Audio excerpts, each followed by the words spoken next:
ஹதீஸ் 43. அனஸ் ரலியல்லாஹு அன்ஹு அவர்கள் அறிவிக்கின்றார்கள், அல்லாஹ் தன் அடியானுக்கு நல்லதை நாடிவிட்டால் அவனுக்கு உலகத்திலேயே தண்டனையை தீவிரமாக்குவான். அல்லாஹ் தன் அடியானுக்கு தீமையை நாடிவிட்டால் அவனது குற்றம் காரணமாக அவனை விட்டும் சோதனையை தடுப்பான்.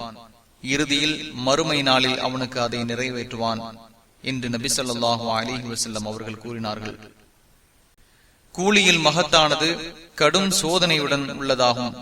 நிச்சயமாக அல்லாஹ் ஒரு கூட்டத்தை நேசித்தால் அவர்களை சோதிப்பான். ஒருவன் அதில் திருப்தி அடைந்தால் அவனுக்கு அல்லாஹுவின் திருப்தி உண்டு. மேலும் ஒருவன் கோபம் அடைந்தால் அவனுக்கு அல்லாஹுவின் கோபம் உண்டு என்று நபி ஸல்லல்லாஹு அலைஹி வஸல்லம் அவர்கள் கூறினார்கள். திர்மிதி 2396.